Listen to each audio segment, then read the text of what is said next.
Saludos amigos, bienvenidos al Seminario Panamericano, un lugar donde juntos podemos aprender sobre los grandes temas de la teología, la Sagrada Escritura y las ciencias de la religión. Soy Ronald Chauca y les saludo desde Sao Paulo, Brasil. Hoy vamos a hablar acerca de exégesis y métodos de interpretación.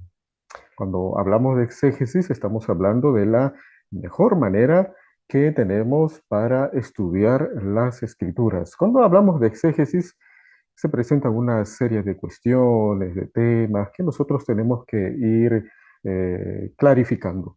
Pero antes de continuar con la clase, ¿qué tal si usted se suscribe a nuestro canal? También le da me gusta al vídeo y aprieta a la campanita que tiene aquí abajo para que usted pueda recibir contenido interesante sobre estos temas que tienen que ver con la teología, las ciencias bíblicas y cuestiones de la religión.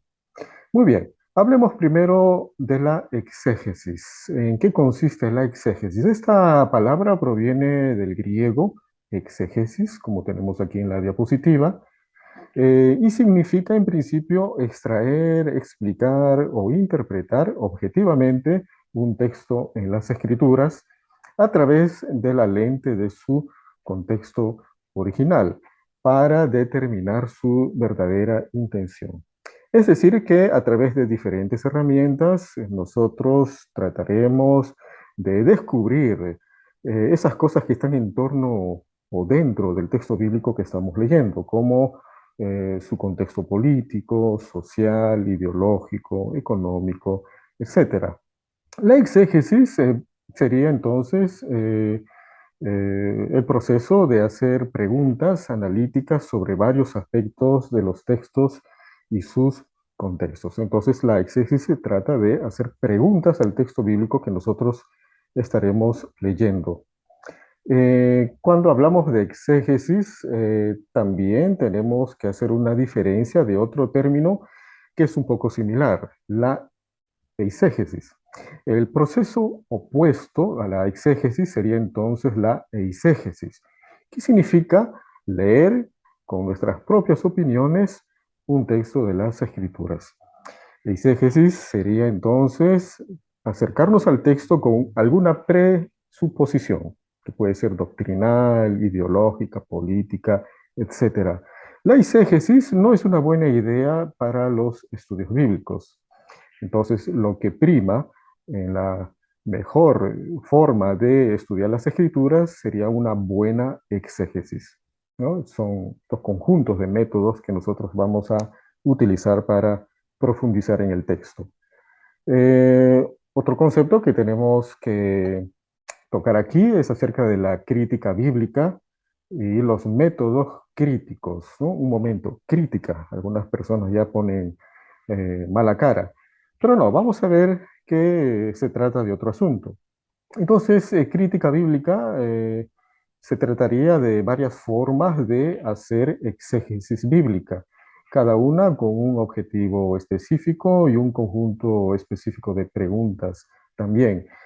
Serían algunos métodos que pueden ser históricos, literarios, sociológicos, teológicos. Entonces, la crítica bíblica sería ese conjunto de métodos que nosotros vamos a utilizar para realizar el ejercicio o el trabajo exegético de un texto. Otro asunto más, hablando de la crítica, es que crítica bíblica no necesariamente significa criticar el texto, es decir, lo que no te gusta o con lo que no estás de acuerdo, es decir, con algunos aspectos que no estoy de acuerdo con el texto bíblico, voy a criticar, voy a de pronto tener una impresión negativa o a partir de ahí un discurso negativo sobre el texto. No, la crítica bíblica entonces se trataría de hacer preguntas, ¿no? Hacer preguntas basadas en criterios, ¿no? Constructivas, que sean claros, cuidadosos y objetivos en la medida de las posibilidades. Entonces, muy diferente es la crítica bíblica de una simple crítica. Un tercer tema acerca de la hermenéutica. ¿Qué es la hermenéutica? Sería la teoría y metodología de la interpretación, especialmente de los textos de las escrituras.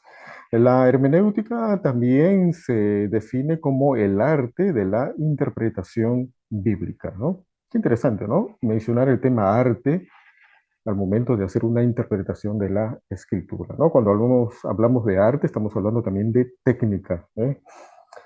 La hermenéutica sería entonces una rama de la teología que se ocupa de los principios que subyacen a la exégesis bíblica.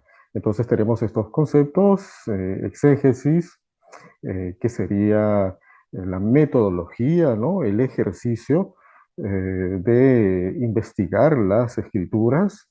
Luego también hemos visto sobre la crítica textual, que sería ya este conjunto de métodos existentes para interpretar el texto.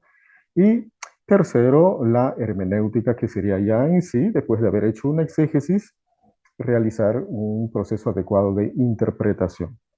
Bien, a seguir, nosotros vamos a hablar ahora sobre los diferentes métodos que tenemos para realizar exégesis. En primer lugar, vamos a hablar del método histórico crítico, ¿no?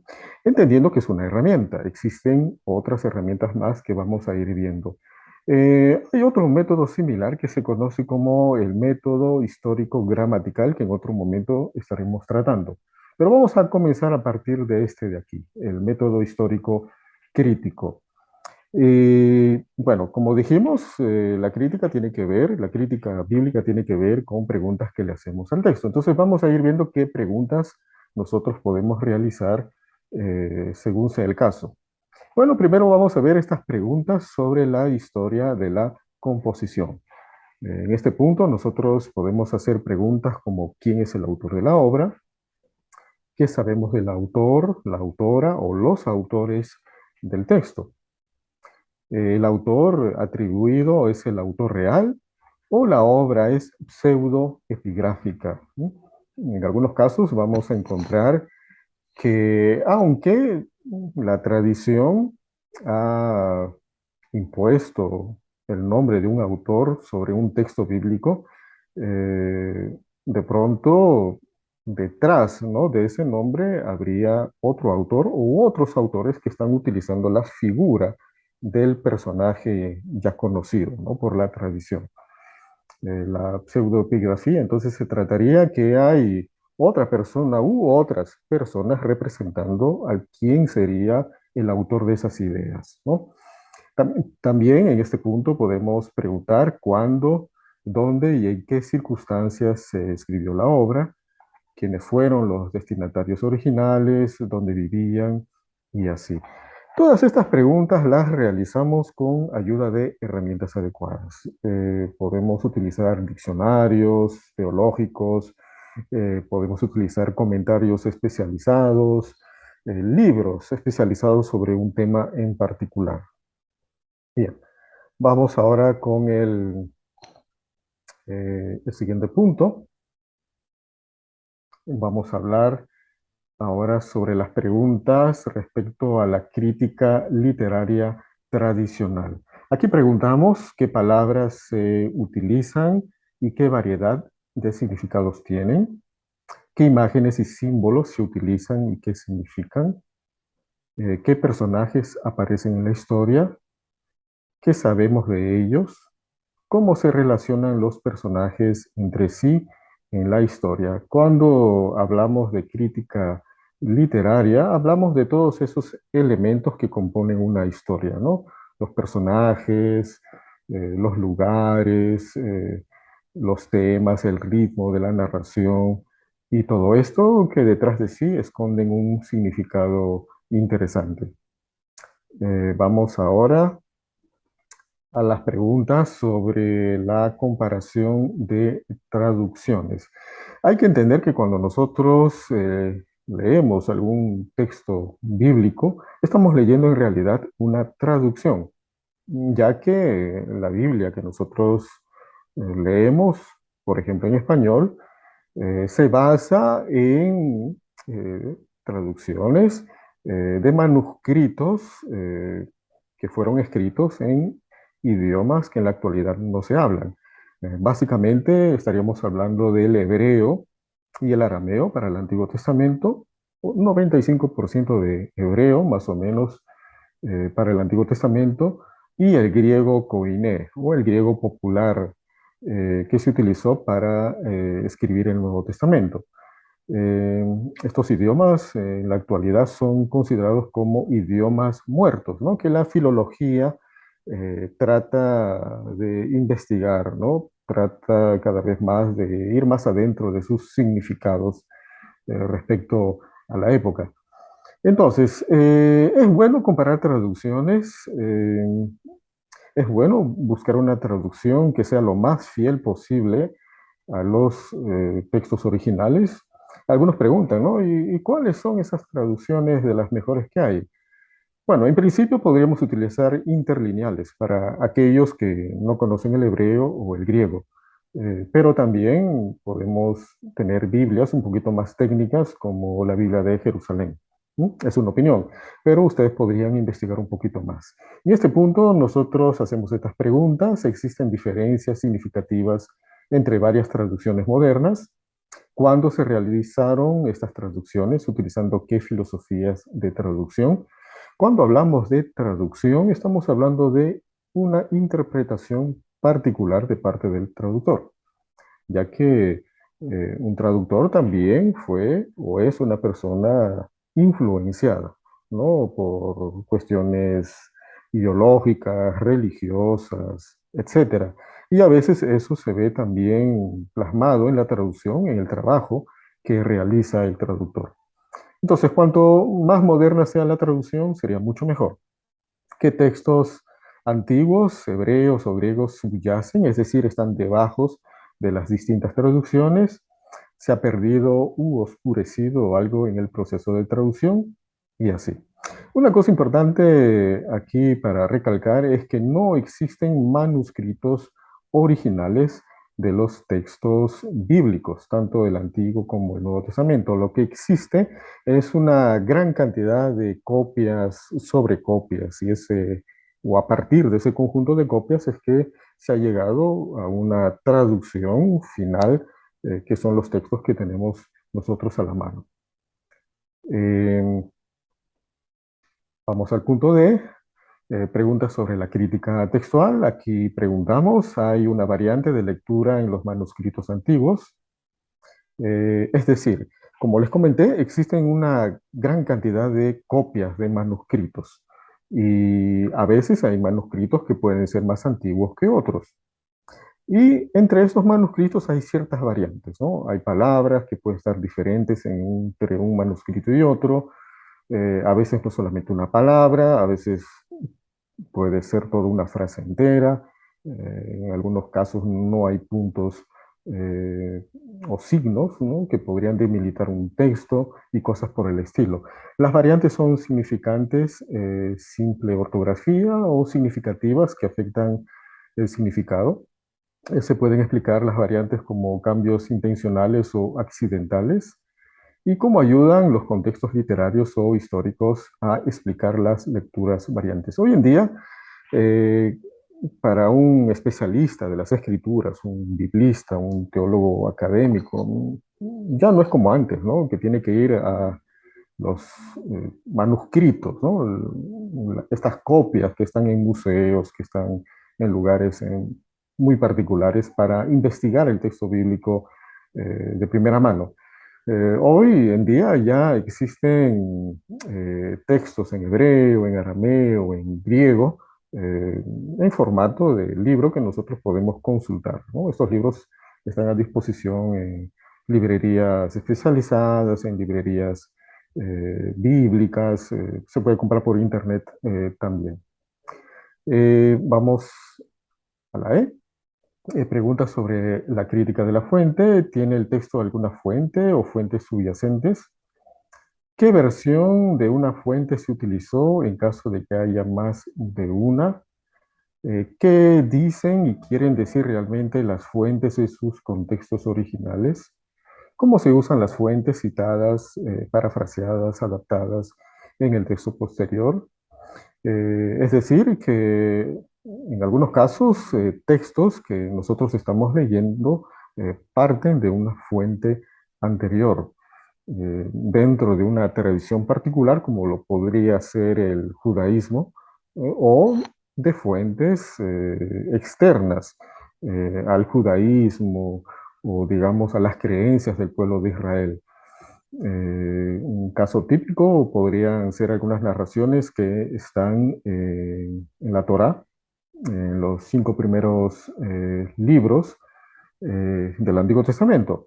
Si hacemos un análisis detenido y hacemos una comparación con otros textos de la época que están fuera del canon del Antiguo Testamento, o que no pertenecen a este conjunto de textos eh, tradicionales a la ideología israelita, como podrían ser textos sumerios, textos babilonios, como podrían ser textos egipcios, ¿no? Que también existen estas narraciones.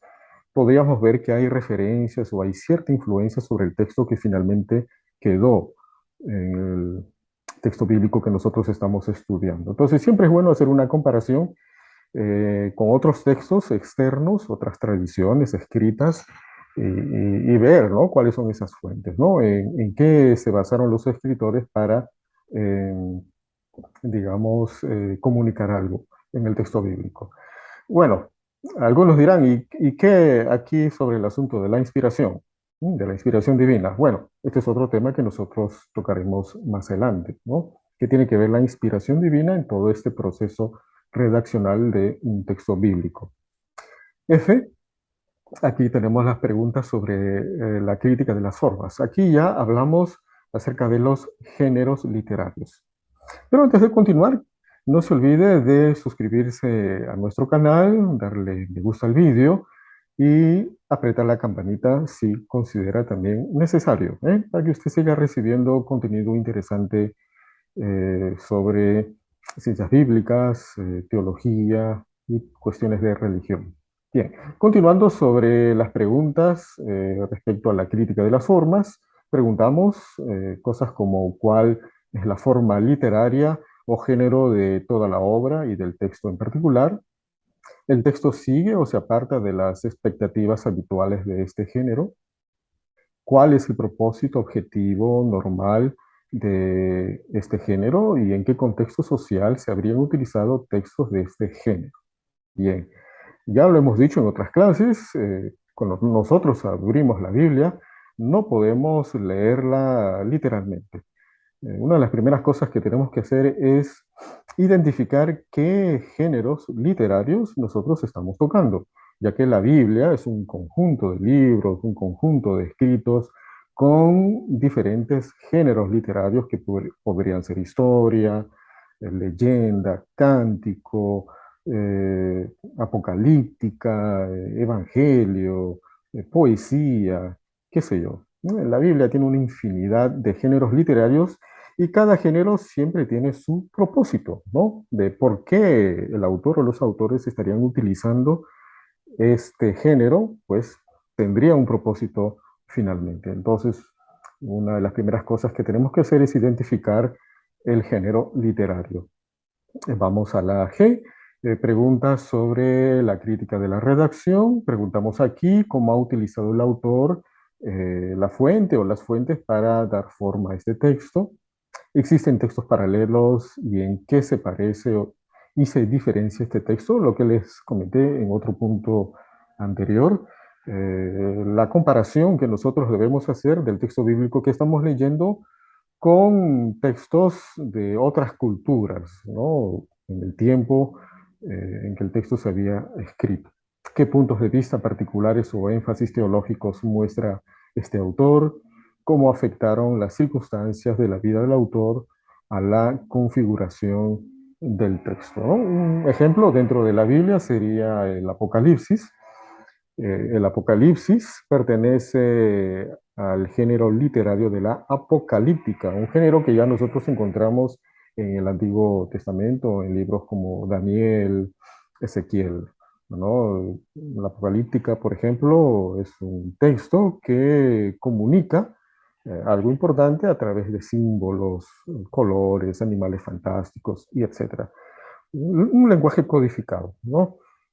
Entonces, vamos ahora a la siguiente pregunta, pregunta sobre la crítica sociohistórica. Aquí preguntamos si la historia dice ser histórica, qué sucedió realmente, qué información social, histórico-cultural se puede extraer del texto, qué antecedentes son necesarios para comprender mejor el texto, cómo era la vida de la gente común, no solo de las élites gobernantes. Es decir, aquí tratamos de comprender ya el contexto social, histórico de la época, ¿no? Para tratar de entender qué estaba aconteciendo en esa época y que por lo tanto el texto que nosotros leemos en la actualidad se presentó en su momento como una respuesta en esa época, ¿no? Y quiénes son los destinatarios originales y todo esto ya nos dará una mayor comprensión en cuanto a la interpretación. Vamos ahora a un segundo bloque que serían los nuevos métodos de análisis literario. Aquí ya hacemos preguntas sobre el análisis retórico, por ejemplo. Preguntamos qué mensaje está tratando de transmitir el autor. El autor intenta instruir, inspirar, defender o persuadir al lector. ¿Qué técnicas retóricas utiliza para lograr sus objetivos? Cuando hablamos de retórica, hablamos de la intención que tiene el autor o los autores para convencer a su auditorio. Por ejemplo, el apóstol Pablo era un autor que se valía, se servía de herramientas retóricas que eran comunes en la época donde él vivió, ¿no? En una época helenística, romana, donde el discurso era fundamental para no solamente presentar, sino también defender las ideas. Entonces vemos que Pablo hace uso de herramientas retóricas para convencer a sus destinatarios, ¿no? Para confrontarles, llamarles la atención y etcétera. Eh, B, ahora hacemos aquí preguntas sobre análisis narrativo. Preguntamos quiénes son los personajes en esta historia, qué papeles juegan, cuál es la secuencia de la trama, qué tiempo narrativo se cubre, cuál es el punto de vista del autor o del narrador, ¿no? Analizamos aquí el texto como una narración, como una historia. Eh, un tercer punto, aquí hacemos preguntas sobre análisis semiótico, es decir, analizamos los signos que se presentan en el texto bíblico, signos, símbolos, preguntamos qué patrones más profundos de significado transmiten las palabras y los símbolos, ya que no solamente analizamos las palabras, sino toda la simbología que está detrás de los textos. Un texto clave, ¿no? Para analizar los símbolos, ¿no? Para hacer un análisis semiótico sería el Apocalipsis, por ejemplo. Un tercer bloque es acerca de enfoques basados en la tradición. Podemos hacer preguntas sobre el enfoque canónico. Cuando hablamos de canónico, hablamos del canon, ¿no? Del conjunto de los textos sagrados, tanto en el Antiguo Testamento como en el Nuevo. Preguntamos aquí a dónde pertenece este texto en el contexto literario de toda la Biblia, cómo se relaciona este texto con textos anteriores o posteriores en la Biblia, cómo afecta su ubicación en el canon, el significado de este texto. Esto es muy interesante. Cuando hablamos del canon, nosotros aquí tocamos la cuestión en que no solamente qué libros entraron dentro de este conjunto de textos sagrados, sino también en qué orden se colocaron.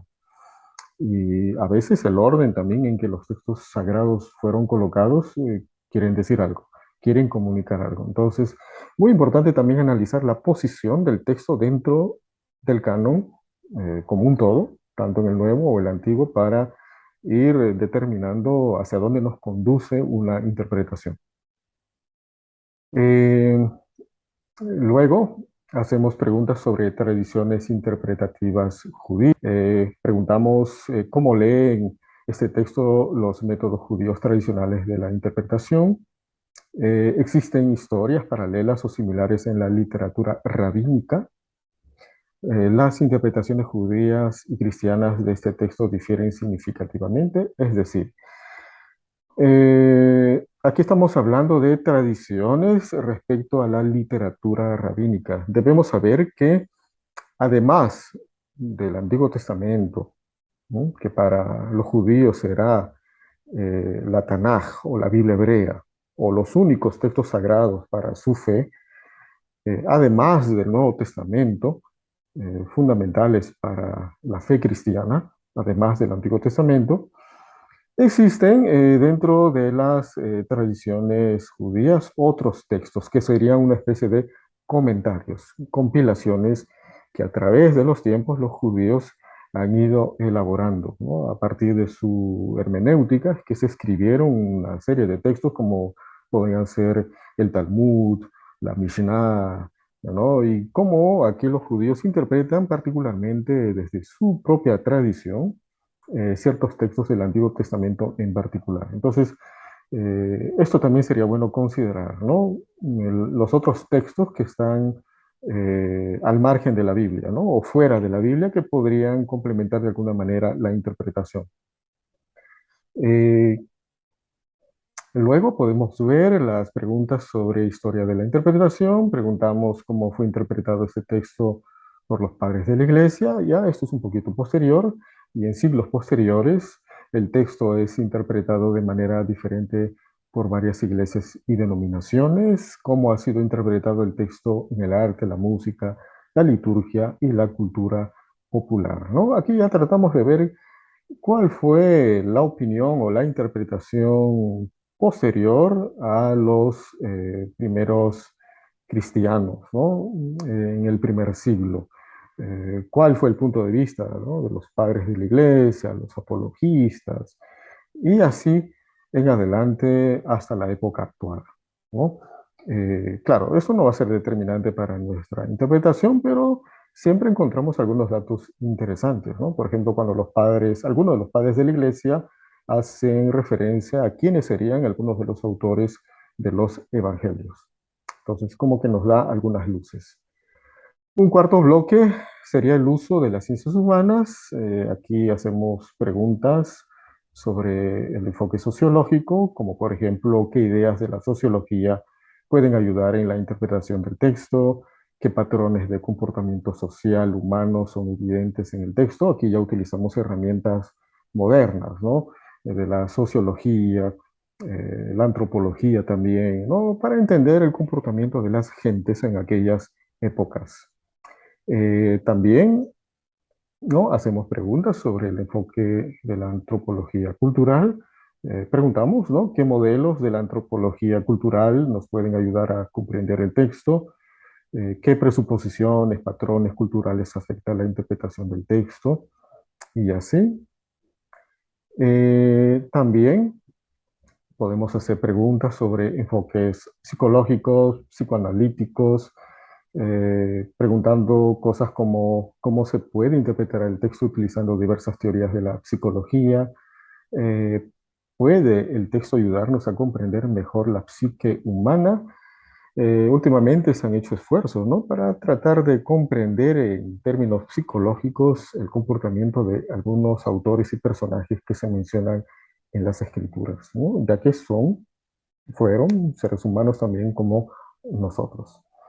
Bien, amigos, hasta aquí podríamos seguir hablando un poco más, pero en otra clase podríamos presentar otros métodos, otras herramientas más que existen dentro de la exégesis. Pero nos quedamos aquí. Antes de irnos, ¿qué tal si usted se suscribe al canal? Puede dejar su comentario también. Si le gustó el video, puede dejar su me gusta, compartir también con sus contactos esta clase si le pareció útil. Yo, de mi parte, les agradezco mucho por su atención y nos estamos viendo en una próxima clase. Y amigos, no se olviden que la teología se trata de reparar el mundo. Hasta luego.